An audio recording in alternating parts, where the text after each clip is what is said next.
शुक्रवार दिनांक 10 ऑक्टोबर रोजी सासपडे या गावात पोस्टे बोरगावातील एका मुलीचा 18 वर्षाखालच्या मुलीचा अल्पवयीन मुलीचा निर्घृण खून झाला।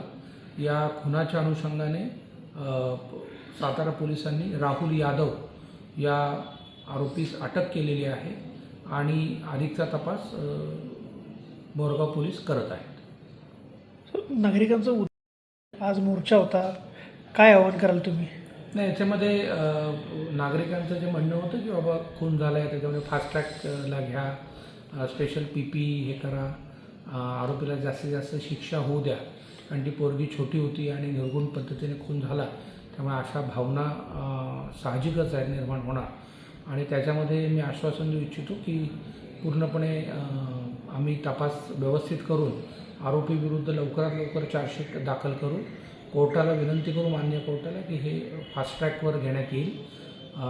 आणि तसेच याच्यामध्ये जर आम्हाला वाटत असेल पुराव्याचा आवाका बघून की याच्यामध्ये जर स्पेशल पी काही नेमायचं असेल तर त्या पद्धतीने सुद्धा शासनाला योग्य त्या मार्गाने विनंती करण्यात येईल।